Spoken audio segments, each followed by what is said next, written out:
Tétrapharmakos, l'émission de Liberté FM en quête du bonheur de la connaissance.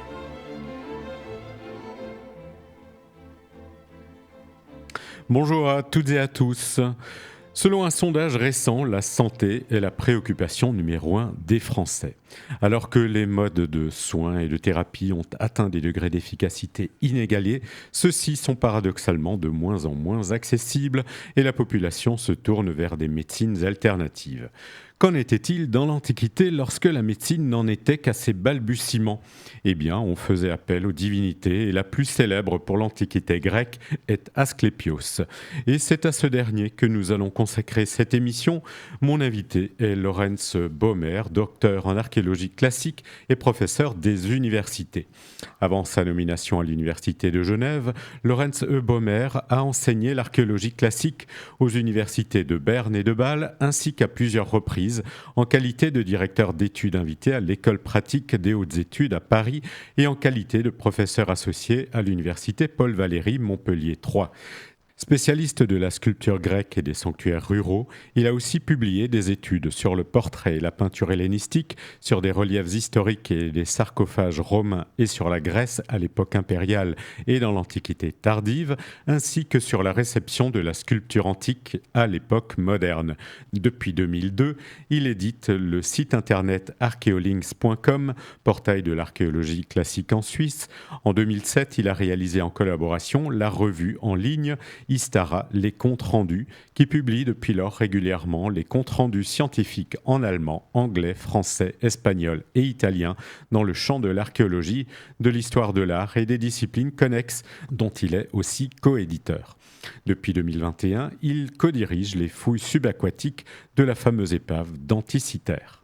Monsieur Baumer, bonjour et merci d'avoir accepté mon invitation pour nous parler d'Asclépios, le dieu grec de la médecine. Lorsqu'on visite la Grèce, il y a un passage obligé par le site d'Épidore car on peut y voir un des plus beaux théâtres antiques. Ce qu'on ignore peut-être, c'est que ça a été un des plus importants lieux de pèlerinage. On y venait de toute la Grèce dans l'espoir d'une guérison grâce à l'intercession d'Asclépios. Mais qui est Asclépios, ce héros et dieu à la fois, ou pour le dire en termes techniques, chtonien et olympien ? Oui, bonjour.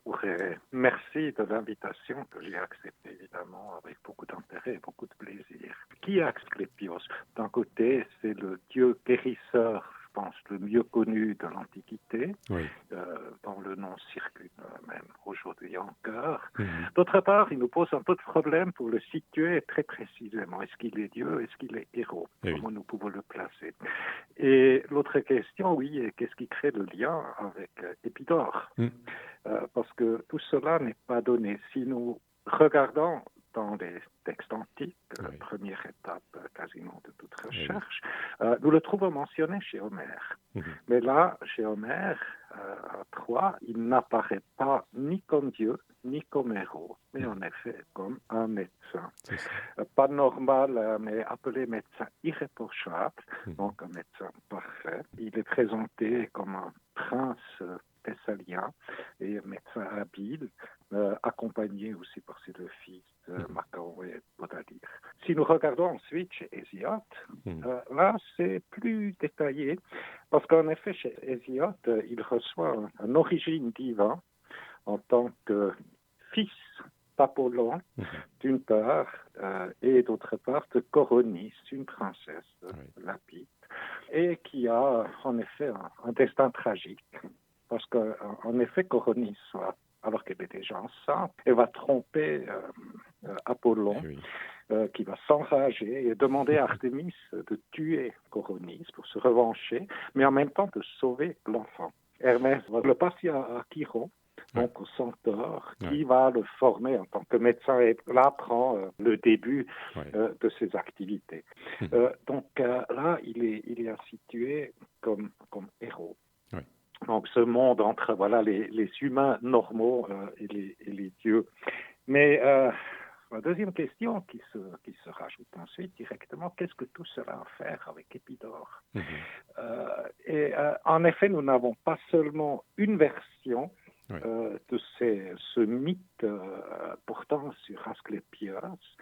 Mais en effet, il y en a pour plusieurs régions. Nous en trouvons en Arcadie, donc en Péloponnèse, il y a un mythe messénien, et puis il y a les histoires d'Épidore. Et en effet, pour faire atterrir Asclépios Épidore, il y a une autre version qui en effet veut dire que Coronis n'était pas tué par Artémis, mais qu'elle aurait donné naissance sur la montagne juste à côté du sanctuaire, le Kynortion, mais qu'elle aurait abandonné le bébé. Et ce bébé aurait été retrouvé par une chèvre, d'autres versions par un chien qui aurait joué un rôle, et ensuite voilà commence le mythe et son activité à Épidore. Et cela nous mène déjà directement dans ces problématiques, parce qu'en effet, nous avons toute une série de ces sanctuaires d'Asclépios. Épidore n'en est le plus important, mais de loin pas le seul. Et dans tout ce contexte, chaque sanctuaire doit se faire son renom, doit se faire ses compétences, ses qualités particulières. Évidemment, un mythe comme celui d'Asclépios se propose. Et nous avons vu, c'est un mythe relativement tardif. Donc, il ne remonte pas, je ne sais pas, à l'âge du bronze ou quoi, comme d'autres histoires. Donc, en effet, c'est une création. Et ce moment-là, il est placé comme héros entre les dieux et les hommes, mais parfois il atteint des niveaux divins aussi avec sa mort, parce que s'est enragé de lui, l'a fait foudroyer, et pour le compenser, la montée au rang, on peut l'appeler un peu demi-dieu.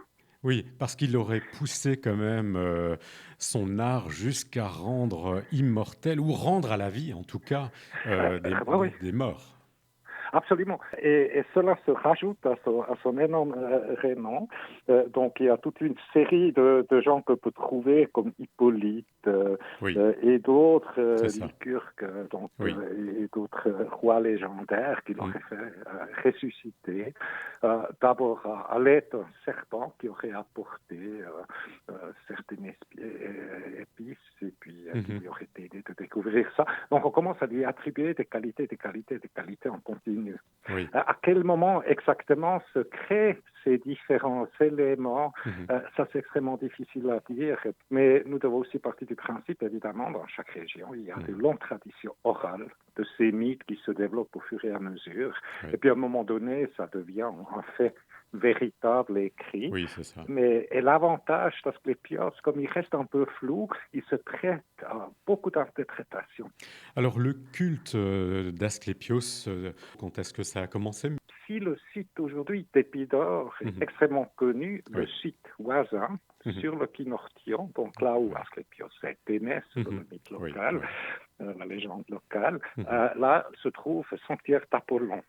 Et assez souvent, nous avons ce lien entre Asclépios et Apollon, à qui on attribue également des qualités de guérisseur. Vous pensez au temple d'Apollon Sosianus à Rome, qui est aussi un dieu qui était vénéré après avoir guéri Rome d'une peste. Donc Apollon et Asclépios partagent quelques éléments. Et en effet, les deux sanctuaires semblent avoir été, dès le début, assez étroitement liés. C'est-à-dire, nous avons un début plus ancien sur le Kynortion, dans le sanctuaire d'Apollon Maléatas, comme il s'appelle. Là, nous avons déjà un sanctuaire à l'époque mycénienne, donc à l'âge du bronze, mais qui va s'éteindre. Et puis, à la fin de l'époque géométrique, au 8e siècle avant Jésus-Christ, ce sanctuaire commence à réapparaître, dédié là, certainement, à Apollon Maléatas. Et alors qu'il n'y en est pas encore en question à Épidore, dans le sanctuaire, où nous avons les premières attestations archéologiques. Disons, les premières mentions, nous les avons au 5e siècle, mais nous avons des éléments d'architecture qui semblent indiquer un début des constructions, de l'utilisation du site déjà dans la seconde moitié du 6e siècle. Il y a encore quelques éléments de ce que j'ai pu voir qui sont un peu plus anciens, qui remonteraient encore au 7e siècle, ce qui irait bien.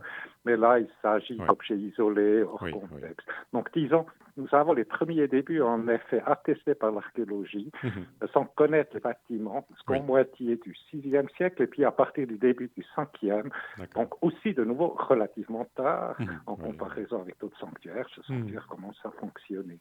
Et il va durer, comme c'est normal, disons, juste à l'introduction du christianisme dans l'Antiquité tardive, où ces cultes seront à la fin interdits.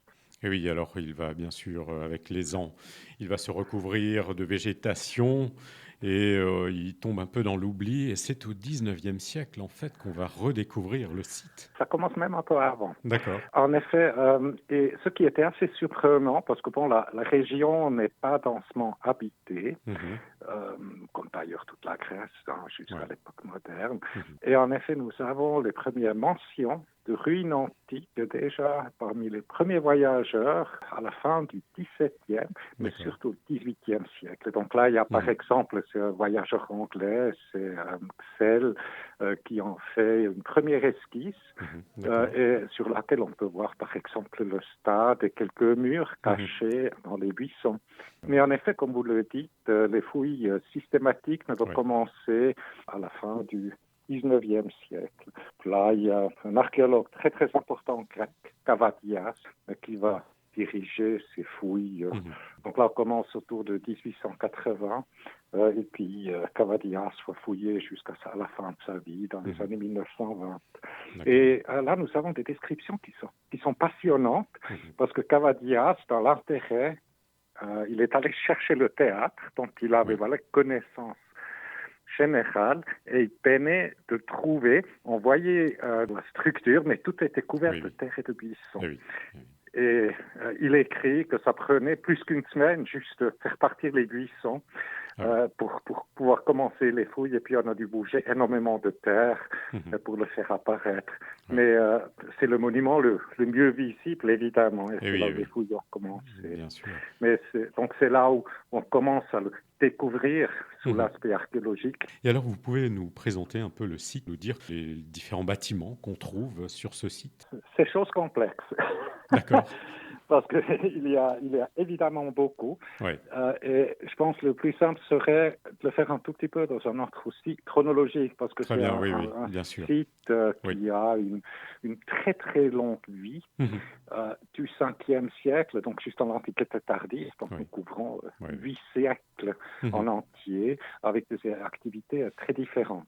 Et en effet, donc, à part de ces quelques fragments d'architecture, c'est des petits fragments des toitures. Le premier bâtiment que nous pouvons identifier archéologiquement, c'est un bâtiment qui pose jusqu'à maintenant problème. Il est construit à la fin du 5e siècle seulement, et il porte le nom fabuleux, le bâtiment E.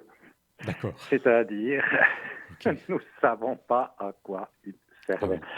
C'est un bâtiment de grande dimension qui mesure 20 sur 25 mètres presque, carrés, entouré de salles allongées sur deux côtés. Et il y a toutes sortes d'interprétations, qu'il s'agirait du premier temple, qu'il s'agirait d'un encadrement autour d'une colonnade autour du premier hôtel, et toutes sortes de choses. On a proposé des salles de banquet pour des banqueteurs, toutes sortes d'interprétations. Nous ne le savons pas, mais c'est le premier bâtiment que nous pouvons toucher. Mais c'est-à-dire, au 5e siècle, nous avons quelques constructions que nous pouvons identifier, dont surtout aussi le premier hôtel, qui n'est pas énorme. Dédié à Asclépios ou à Apollon? À tous ensemble. D'accord, les deux. Donc, il n'y a pas d'inscription qui nous permet ça, il n'y a que les fondations, mais on parle d'un hôtel qui est dédié à Apollon et Asclépios. Les deux sont mentionnés sur une inscription, mais qui vient de l'île de Rhodes dans cette même période. Mais Apollon, par principe, il reste sur sa colline, il reste sur le Kynortion. Mais là, on commence à construire, et donc les premières choses. Ce qui est intéressant, en même temps, les premières attestations littéraires des activités, on va probablement y revenir, c'est-à-dire les premiers jeux asclépiens, ont déjà lieu à ce moment-là, et explicitement dans le bois sacré. Donc, c'est-à-dire, ce sanctuaire est entouré, comme beaucoup de sanctuaires d'ailleurs, d'un bois sacré avec un accès contrôlé, voire interdit. Et donc, dès le début, nous avons des jeux qui ont lieu. Mais donc là, on connaît peu de structures. La plupart des grandes structures que nous connaissons n'arrivent qu'à partir du début du IVe siècle avant Jésus-Christ. Et là, nous avons l'avantage que dans les inscriptions, une partie de la comptabilité est conservée, ce qui nous permet de suivre cela. Donc la première chose, évidemment, c'est le temple d'Asclépios, qui est construit au début du IVe siècle. De nouveau, on est presque un peu déçus, il n'est pas si énorme que ça. Avec quelques 12 sur 23 mètres, si mes souvenirs sont bons. Mais c'est un petit bijou. Donc, on a trouvé des fragments de sculpture, de la décoration, de la toiture. Et par exemple, Pausanias nous dit que les acrotères ont été faits, qui sont d'ailleurs au Musée national d'Athènes, conservés, ont été faits par Timothéos, qui était en ce début du IVe siècle l'une des grandes stars, donc alors vraiment en super sculpture. On a quelques fragments aussi des frontons qui étaient également sculptés, mais ce n'est pas les plus grandes sculptures que nous trouvons. Et souvent, beaucoup de gens qui visitent le Musée national d'Athènes, ils passent un peu à côté, ce qui me fait toujours sourire. Tout mon cours pour Épidore est pertinent à voir les objets qui viennent de là. Mais cela est confirmé indirectement également par Pausanias, qui nous dit que la statue de culte qui montrait Asclépios assis sur un trône avec sa main en dessus d'un serpent était 2 fois plus petit que le Zeus olympique, une des 7 merveilles du monde. Donc là aussi, pourquoi Pausanias le mentionne? Il s'est étonné également pourquoi la statue était quand même relativement petite. Est-ce que malheureusement, rien n'est conservé. Nous connaissons cette statue uniquement de représentation sur des monnaies d'Épidore, ou au moins là on peut avoir une. Est-ce qu'elle était recouverte d'or et d'ivoire? Pas que je sache. D'accord. Non, c'est une statue de culte, si vous voulez, totalement normale, comme vous les trouvez dans tous les temples. Et le temple lui-même était également un temple normal, une petite exception. C'est un temple à péristyle, donc entouré sur tous les côtés avec des colonnes et des colonnes doriques. Et dans sa forme spécifique, il est le premier exemple de ces constructions qui se font au IVe siècle encore. Ensuite, on ne va plus les faire. Mais disons, c'est pas la chose la plus exceptionnelle. Donc ça, c'est le bâtiment central qui est construit au début du IVe siècle. Et puis, il se rajoute plein d'éléments. Par exemple, la fameuse Tholos, donc ce bâtiment rond qui est construit autour de 330 avant Jésus-Christ et qui reste à ce jour un véritable casse-tête. À quoi il a servi. On va éventuellement y revenir, nous verrons ça. Et puis, il va se rajouter dans cette même période, donc 330, surtout le premier théâtre. Si vous voyez, aujourd'hui, le théâtre, c'est l'agrandissement du IIe siècle que nous voyons avec 14 000 places en début. Il a eu la moitié, c'est 6 200 places, qui est déjà pas mal, mais c'est la moitié de ce que nous voyons. Parce qu'on le regarde souvent comme le meilleur exemple de théâtre grec de l'époque classique, mais à l'état actuel, c'est un théâtre grec de l'époque hellénistique. Puis ils vont se rajouter d'autres éléments au fur et à mesure, les différents temples d'autres divinités, parce qu'Asclépios ne logeait pas seul, il y a Artémis, Aphrodite et d'autres. Dioscure aussi. Et puis surtout aussi l'Abaton, sur lequel on va revenir. Bien sûr. Et ça va commencer à fonctionner. Donc, il faut loger beaucoup de monde. On va construire un katagogion, ce qui est une sorte d'auberge, si vous me permettez la comparaison. Le gymnase, le stade. Donc, c'est-à-dire, c'est surtout qu'en moitié du IVe siècle, où ce sanctuaire commence à fonctionner, à fonctionner. Ensuite, il va perdre l'intérêt D'où vient cet agrandissement du théâtre? C'est surprenant parce qu'à la période hellénistique, on voit une perte d'intérêt et c'est seulement sous Auguste qu'il sera revitalisé. C'est la crise économique en Grèce qu'on voit ailleurs, mais aussi là c'est plus important. Et là, ils s'y mettent les Romains et beaucoup de constructions qu'on voit aujourd'hui, toujours reconnaissable avec l'opus cementitium. Il y a des termes, il y a des agrandissements du stade et autre chose. En effet, ça date du 2e siècle après Jésus-Christ, à la période des Antonins. Et là, on va encore une fois investir à très grande mesure dans ce sanctuaire. Donc, ce qu'on voit, nous avons 2 phases importantes. C'est le 4e siècle et puis surtout le 2e siècle après Jésus-Christ. Alors, effectivement, c'est un site qui a attiré énormément de gens. Et en fait, pour promouvoir le site d'Épidore, parce que ça n'était pas le seul lieu de culte, on a fait graver des récits de guérison qui témoignaient de la puissance du lieu et du Dieu. Et ce sont justement ces récits de guérison qu'on a aussi retrouvés au 19e siècle et qui nous permettent de comprendre comment ça fonctionnait, ces fameux yamata. Il y a en effet un besoin aussi de souligner, c'est pas seulement des récits, de souligner la force, la dynamisme de ce Dieu, aussi dans la concurrence, parce que plus tard va se développer ailleurs d'importants sites d'Asclépios. L'Asclépieion de Kos était mondialement connu à l'époque hellénistique, l'Asclépieion de Pergame également, mais ailleurs. Et puis donc, alors il faut ces récits qui montrent, c'est ici où le héros-dieu, Asclépios, est le plus puissant que nous avons. Et ils ont l'avantage, avec la création de ce mythe, de dire oui, c'est le lieu de naissance. Donc, ils sont un peu unis. Et ces récits sont extrêmement importants parce qu'ils nous laissent voir ce qui s'est passé, pas littéralement, mais dans le contexte cultuel et religieux de ce sanctuaire. Et alors en fait, c'est assez intéressant de lire un peu ces différents récits parce qu'il y a de tout. Il y a bien sûr des guérisons. Alors on peut se poser la question, est-ce qu'il y a une intervention, est-ce qu'il y a de la chirurgie, est-ce qu'on utilise des remèdes? Mais on punit également des personnes, on répare des objets qui se sont cassés. C'est assez divers en fait ces récits. Oui, et c'est très intéressant. En préparant notre entretien, je me suis permis de sortir d'eux. Je peux vous les lire si ça vous va. Oui, bien sûr. Parce que, par exemple, un récit porte sur, je cite, un homme avec un ulcère à l'intestin. Il dormait dans l'abattant et a fait un rêve.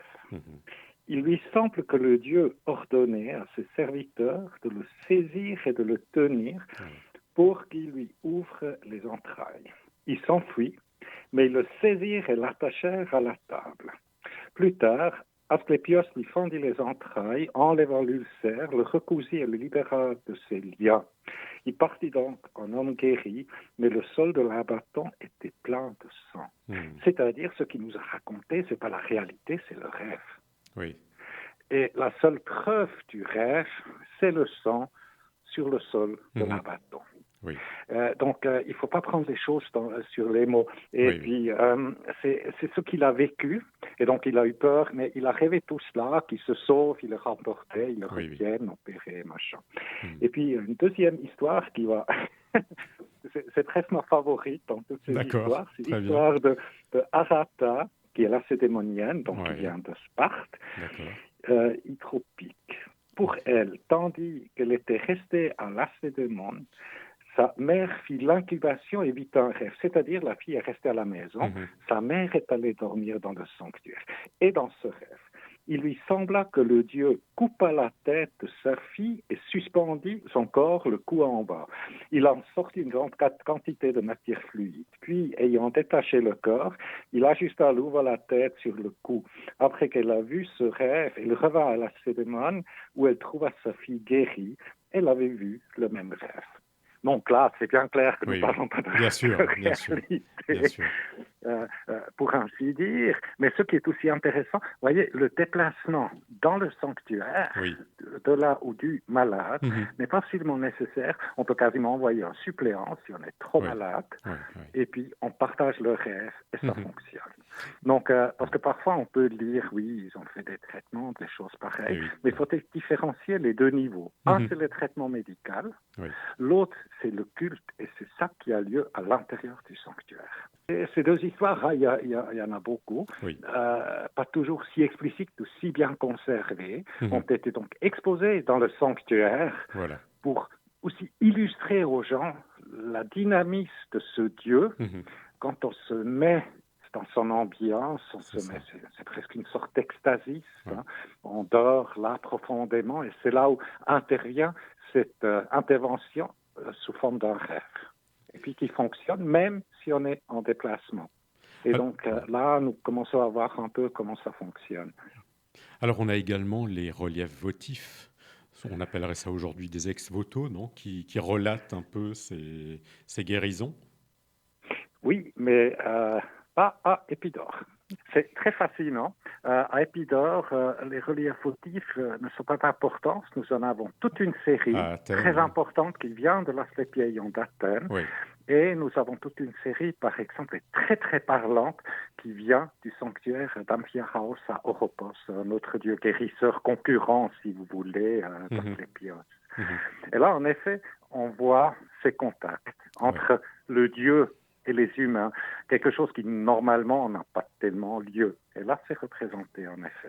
Et donc là, vous avez fait une étude justement sur ces reliefs où vous montrez la taille des différents personnages. Les dieux sont toujours plus grands que les humains, mais le malade a une taille intermédiaire parce qu'il est entre les mortels et les immortels. C'est bien ça ? Oui, absolument. Tout d'abord, ces reliefs sont particuliers, donc ils datent en règle générale fin 5e et du 4e siècle avant Jésus-Christ, donc la période de la grande production de sculptures en Attique. Et normalement, sur ces reliefs votifs qui ont été dédiés par les croyants dans les sanctuaires, ils montrent la divinité, puis un autel, et puis la femme ou le dédicant qui apporte quelques dons. Et sur ces reliefs dédiés à ces dieux guérisseurs, nous voyons en effet intervenir le Dieu, directement toucher la personne. Et ça, c'est quelque chose qui normalement ne se fait pas. Et comme vous le dites, quand on les observe précisément, donc il y a toujours d'autres dédicants. Sur un relief, nous voyons 2 personnes, malheureusement c'est fragmenté, qui placent le malade. Éventuellement, je me suis posé la question, le mort, sur le lit, et en ce moment-là, déjà, le Dieu le touche. Donc, c'est un peu précipité, c'est le médecin qui ne peut pas attendre commencer son travail. Mais là, on voit en effet que les malades, sur tous ces reliefs, systématiquement, les malades se représentaient plus grands que les autres dédicants, et puis le Dieu, évidemment, encore une fois, plus grand. Nous avons cette différence entre dédicant et Dieu, ça c'est normal, et là, nous avons une étape intermédiaire. On peut aussi voir ce qui est typique pour ce rôle d'Asclépios, ça c'est une autre étude. Normalement, les dédicants et les dieux ne se regardent pas directement, à l'exception quand il s'agit de héros. Les héros, ils regardent les dédicants, et c'est ça que nous avons également sur ces reliefs. Donc les Grecs étaient bien conscients de ce niveau un peu intermédiaire, d'Asclépios, d'Amphiaraos. C'est comme les Yamata, c'est la preuve, ça fonctionnait, on a fait du bien. Alors, on a déjà parlé de l'incubation, donc ce sommeil, mais avant d'arriver à l'incubation, il y a un rituel préparatoire. Lorsqu'on arrive dans ces centres, il faut se préparer, il y a des chants, il y a des sacrifices, il y a beaucoup d'encens aussi. Vous pouvez nous expliquer un peu ces rituels préparatoires ? Nous pouvons faire un peu la différence entre les différentes catégories de visiteurs. Tout d'abord, c'est un sanctuaire tout à fait normal. Et là, nous avons une description très belle d'une visite dans un sanctuaire, parce que l'Asclépios, c'est celui de Kos probablement, où arrivent 2 femmes. Et puis le sanctuaire est encore fermé, il se devant les portes, mais le sanctuaire s'ouvre, elle entre le sanctuaire, elle offre encore sur l'autel, elles vont payer une contribution, elles vont visiter la statue de culte et tout cela. Donc ça, c'est la catégorie des sanctuaires normaux qui circulent. Et puis ensuite, nous avons les malades. Et là, c'est Aristophane, une fois de plus, qui nous donne une description. Et attention, c'est Aristophane qui fait parler l'esclave d'un malade qui accompagnait son maître dans le sanctuaire et qui nous en fait un rapport. Parce que, comme souvent, on ne parlait pas de ces choses, mais en même temps, on ne parle rien de plus de choses qui sont interdites ou pas bien vues que dans d'autres cas. C'est comme dans les sanctuaires des mystères, où on ne pouvait pas parler, tout le monde en parlait tout le temps, juste à cause de ça. Mais donc, alors, ce Carillon nous donne la description. Et le problème là, c'est pas Épidore, c'est éventuellement l'Asclépieion d'Athènes, voire l'Asclépieion au Pirée, parce que la visite commence avec un bain dans la mer. Et donc, Épidore, c'est un raté. La mer, elle est à près 6 kilomètres loin, donc ça, ils n'ont pas fait. Et puis, on entre dans le sanctuaire, donc purifié, si vous voulez, nettoyé, et on fait une offrande. Et ensuite, ça va relativement vite. Donc, on se prépare pour aller dormir. Là, c'est Dorothos. Nous avons une description assez précise qui nous dit qu'il faut mettre telle ou telle chose sur le lit, se placer quoi. Il y a un rituel à suivre. Pour Épidore, nous ne connaissons pas les détails. Et puis, on dort. Et cet esclave Carillon nous décrit ensuite ce qui se passe. Donc, quand tout le monde dort, il y a Asclépios qui arrive. D'abord, il y a le prêtre qui passe et qui encaisse la nourriture. C'est ça, il va récupérer les galettes sur le... Et puis ensuite, il y a Asclépios qui arrive accompagné de ses 2 filles et qui fait soigner le malade pour qu'il puisse voir ensuite. Il y a 2 serpents qui lui lèchent les yeux et tout le monde va disparaître de nouveau. Et ensuite, donc son maître peut boire de nouveau et ils vont fêter toute la nuit, tous ensemble dans la grande salle. Donc c'est ça que nous savons très rudimentairement ce qui se passe. Nous devons partir du principe, nous avons aussi souvent un peu une image un peu particulière de ce qui se passe dans des sanctuaires antiques. Si vous passez aujourd'hui dans une église, la plupart du temps, il ne se passe strictement rien. Et vous avez éventuellement des gens en prière qui sont là. Ou un organiste qui joue. Et puis il y a les messes, voire les services. Ensuite, il y a les grands jours de fête où c'est plein de monde. Et moi, je me suis toujours posé la question, par exemple, qu'est-ce qui se passe à Olympie quand il n'y a pas les Olympiades, les Jeux olympiques. Bien sûr. C'est un sanctuaire largement abandonné. Et ce que nous savons également, beaucoup de ces sanctuaires, surtout les petits, ont été également fermés. Et donc, il ne se passe pas si beaucoup. Les gens se préparent plutôt mentalement, avec une sorte quand même de nettoyage après le voyage. Et puis, on fait l'offrande, on se met dans l'état spirituel, et puis on va dormir. C'est tout. Mais est-ce que ça n'était pas tout au long de l'année que les gens arrivaient pour y dormir, ou ça n'était qu'au moment des grandes célébrations ou... On peut partir du principe que c'était quand même pendant toute l'année, probablement pas pendant l'hiver. Là, il y a des hypothèses qui proposent qu'éventuellement pendant les 3 mois d'hiver que le sanctuaire en était en effet fermé, mais c'est pas sûr, on connaît pas, on n'a pas trouvé les heures d'ouverture, les horaires qui indiqueraient cela. Mais donc, je pars un peu du principe, un sanctuaire comme celui-ci fonctionne quand même l'année entière, mais éventuellement à des effectifs plutôt réduits. Et ensuite, quand il y a les grands jours de fête, on va continuer à créer des jours de fête. Par exemple, à l'époque d'Auguste, on va installer les Kaisareia, des fêtes pour les empereurs à Épidore. Là, évidemment, c'est pour faire tourner la machine, pour attirer du monde, pour qu'ils viennent. Donc, et c'est ça qui fait une des caractéristiques de ce culte Asclépios. Vous voyez, quand vous avez des grands dieux, les dieux de l'Olympe, Zeus, Athéna, qui veillent sur la cité, Donc là, il y a l'acte officiel de l'État, l'intérêt officiel de l'État qui s'engage. Quand vous allez vous rendre voir un Dieu guérisseur, vous allez pour des raisons privées. Oui. Hein, c'est votre santé, voir la santé de votre fille ou votre père ou quoi. Mais donc, c'est-à-dire la motivation d'aller voir ce sanctuaire, vous êtes déjà dans un certain esprit et vous allez pour des raisons absolument privées et c'est ça qui fait la différence. Si vous participez à un culte d'initiation dans les mystères, soit Déméter par exemple, soit Dionysos, c'est une initiation partagée avec des autres. Là, vous allez pour votre propre santé. Donc, c'est sur un tout autre niveau. Et pour cette raison, vous avez aussi besoin d'un Dieu qui est beaucoup plus accessible qu'un Dieu que Zeus. S'il me fallait m'adresser à Zeus, j'aurais un peu peur de sa guérison. Si je peux m'adresser à un Dieu guérisseur comme Asclépios, il est plus accessible. Donc là, je vais déjà dans un certain état d'esprit pour m'adresser à lui et ça permet d'avoir le contact. Donc je dépends beaucoup moins des grandes fêtes et puis d'où vient, il y a probablement un fonctionnement quand même qui couvre quasiment l'ensemble de l'année. Ça, c'est absolument possible, voire à attendre. Dans les plus petits, non. Là, c'est seulement, occasionnellement. On le sait, par exemple, d'Oropos, ressentir donc d'Amphiaraos, où il n'y a aussi pas de logement pour les prêtres. On sait qu'ils habitaient dans la ville à côté. Donc, on a quasiment dû aller sonner à la porte pour avoir le traitement. Donc, c'est un peu différent. D'accord.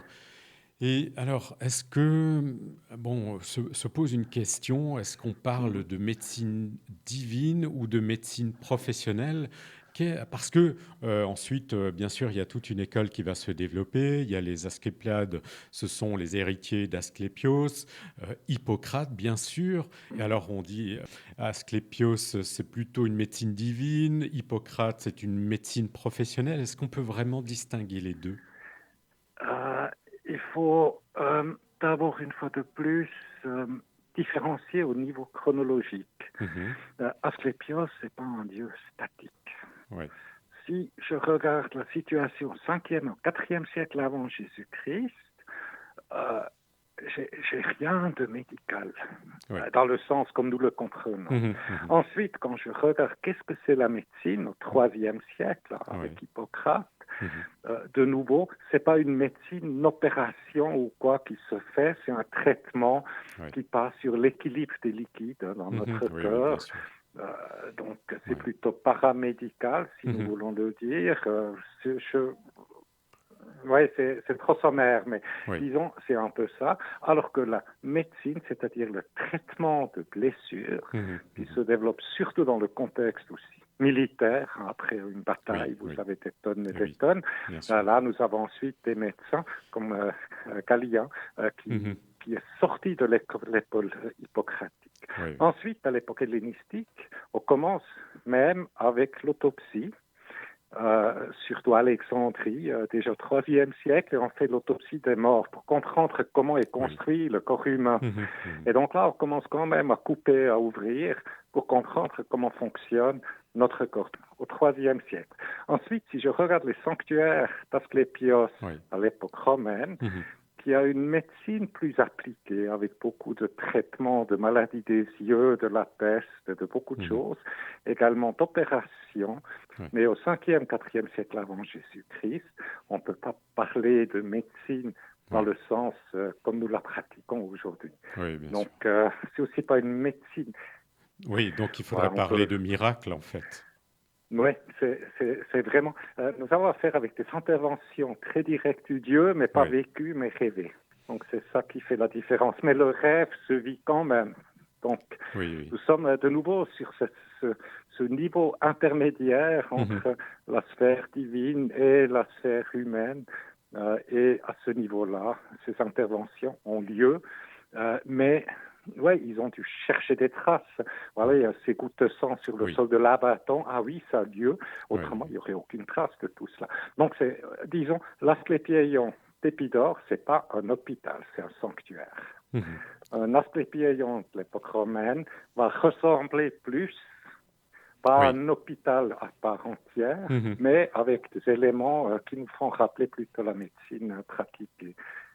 Oui. Alors, Donc ça se développe. ouais. Mhm. Alors le site d'Épidore, est-ce qu'on ne peut pas dire qu'il nous rappelle un peu ce qui se passe aujourd'hui dans les lieux de pèlerinage chrétiens? Est-ce qu'on Oui, ne peut pas faire des analogies? ça aide toujours de penser en analogie. Oui, Ça c'est évident. oui. Et il y a un élément, tout d'abord, où l'analogie, elle fonctionne très très bien. Mhm. Et parce que, également à Lourdes, Oui. c'est pas Dieu, c'est Mhm. pas Jésus, Oui, c'est Sainte Marie, c'est vrai. qui, par une croyante, Bernadette, si mes Mhm. souvenirs sont C'est bons, ça, moi oui. je suis pas catholique, donc je connais pas D'accord. tous les détails. Bernadette Soubirous. Euh, mais donc qui a fait, qui a eu Oui, des oui, visions c'est répétées, ça. évidemment, Mhm. de Mhm. Sainte Marie, qui a donné lieu à la Oui, oui. création du culte de Lourdes. Et en effet, là, vous voyez, nous sommes également de nouveau à ce niveau un peu intermédiaire. Oui. Donc, Eh alors oui. là, l'analogie, elle fonctionne en effet. Mhm. Deuxième analogie qui fonctionne, c'est se rendre à un lieu donc particulier, isolé, Oui. ce qui est le cas pour une Mhm. grande partie des Asclepiae. Oui. Il y a des Asclepiae qui se trouvent dans des villes, mais assez souvent ils sont un peu éloignés, Oui. Oui. écartés, Mhm. à quelques kilomètres des centres Oui. urbains. Oui. Et là également, il y a deux éléments qui contribuent et qui me semblent importants. L'écartement, on a proposé pour les sanctuaires d'Asclepios, oui, ils ont fait parce que l'air était meilleur. Oui. Oui. Ça joue pas. Mhm. On cherche la tranquillité, mais il y a une première étape qui se fait, c'est le déplacement. Oui. D'accord. Donc, c'est pas un pèlerinage Oui. comme Oui. le pèlerinage actuel, mais Mhm. c'est quand même un déplacement pour y aller. Oui. Donc, je fais un effort, je vais en dehors de mon entourage quotidien pour me faire soigner. Donc là, il y a un premier effort qui se fait et qui contribue déjà dans la mise en esprit Oui. de ce qui va vous arriver. Et puis ensuite, à Lourdes, à mon savoir, on ne dort pas. Oui. Aussi, Ouais, il y a des précisons, hôteliers 3 qui. millions de touristes chaque année, Oui. quelque chose Oui. de pareil. Mhm. Là, même dans l'Antiquité, à son plus grand succès, Épidore Oui. n'y était pas là. Oui. Mais Oui. disons, il y a cet élément d'aller dormir, de Mhm. rester. On peut Oui. le comparer un peu avec cette sorte d'esprit qu'on peut se mettre dans une prière profonde. Mhm. Mhm. Donc il y a des éléments qui sont absolument comparables. Donc là, je pense qu'il y a plusieurs qui vont dans ce même sens Oui. et qui s'expliquent de nouveau aussi à Lourdes.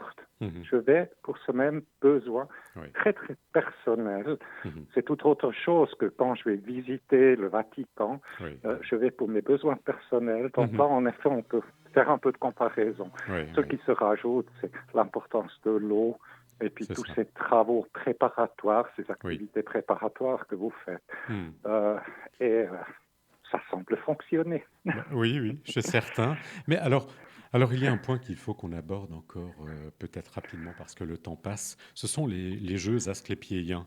Donc, Mhm. comme à Athènes ou dans les grands sites, des grandes Mhm. rencontres sportives et, on va dire aujourd'hui, pour employer un terme moderne, culturel, étaient organisées à Épidore.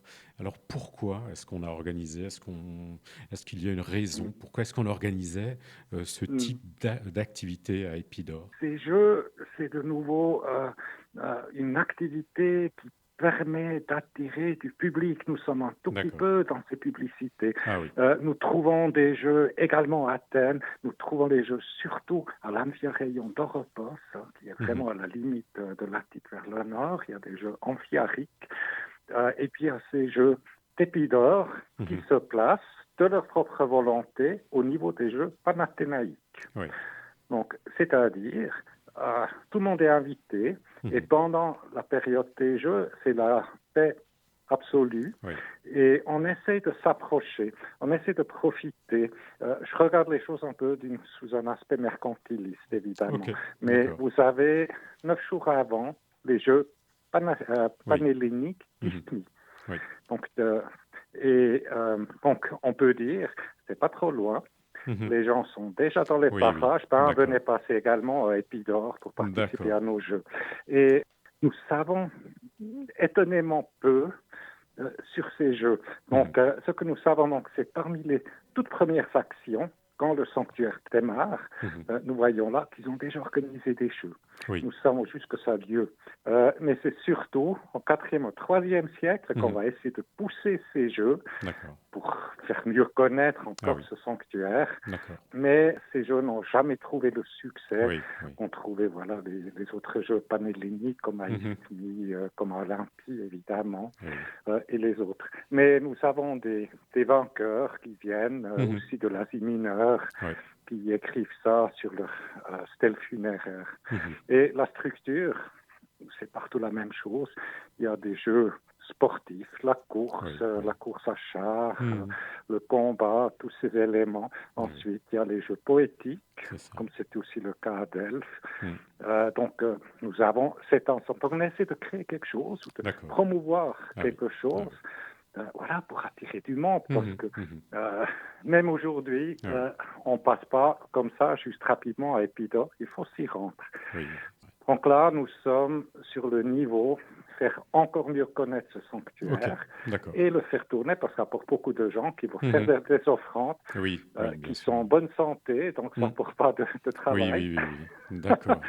Et ça fait connaître le sanctuaire. Dans l'intermédiaire, donc au 5e siècle, on va construire l'Asclépieion dans la ville d'Athènes, et on va construire, au 3e siècle, le sanctuaire à Cause. À la fin, il y a plusieurs centaines de ces sanctuaires, et puis ils doivent tenir sur cela. Et on va investir. On va quand même construire le stade, aujourd'hui visible déjà sur le dessin d'Uxelles du XVIIIe siècle, on le voit très très bien, et qui est quand même de la longueur standard de 180 mètres. Et au niveau de l'architecture, là, ils vont prendre un peu plus de temps pour installer les gradins, et enfin aussi pour installer une sorte d'accès souterrain qui rappelle beaucoup Olympie. Donc, on va essayer de copier un peu, mais on va continuer à investir pour faire venir les gens et pour faire connaître ceci. Donc, les jeux, c'est un peu un outil pour faire fonctionner le sanctuaire. D'accord, très bien. Alors, dernière question. C'est Socrate, en 399, a été condamné à boire la ciguë. Et sa dernière parole il demande à ce qu'on sacrifie un coq à Asclépios. Alors, qu'est-ce que ça a comme signification? Il faut le mettre dans le contexte. Là, il faudrait plutôt s'adresser à mes collègues également philologues ou historiens des religions. D'accord. Ça dépasse un peu les compétences d'un simple archéologue que je suis. Mais tout d'abord, quelle est ces condamnations à la mort de Socrate? Par principe, on lui aurait donné l'occasion de s'échapper. On aurait laissé courir et il ne fait pas. Et c'est-à-dire, il prend, et c'est une démonstration, il prend la démocratie et l'État très très au sérieux. Donc, il met au dernier rang, si vous voulez, sa vie, et il fait une démonstration. Donc, il accepte et il va réaliser sa condamnation à mort lui-même. Donc là, c'est un premier. Et dans ce contexte, s'inscrit également, je pense, l'offrande d'un coq. Le coq qui apparaît, je l'ai cité dans les sanctuaires d'Asclépios régulièrement. Mais il y a aussi d'autres offrandes de coq à d'autres dieux. Maintenant, il y a tout un débat que je ne me vois pas en mesure de juger. Qu'est-ce que ça pourrait dire que le coq, comme il annonce le matin, annonce la résurrection. Je ne pense pas que Socrate a pensé à des choses pareilles, qui seraient là pour la vie éternelle ou pour la guérison après la mort. À mon avis, ça ne correspond pas à Socrate.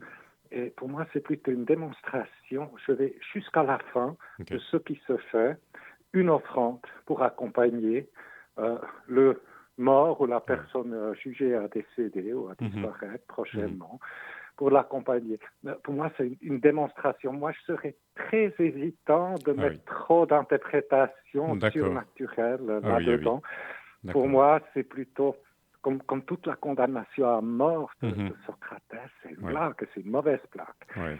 Et Socrate, il joue le jeu et il le joue jusqu'à la fin. Donc, de faire du normal, je pense, c'est plutôt ça. Eh bien, écoutez, Monsieur Baumer, merci beaucoup pour tous ces éclairages sur Asclépios et le site d'Épidore et les autres sites également.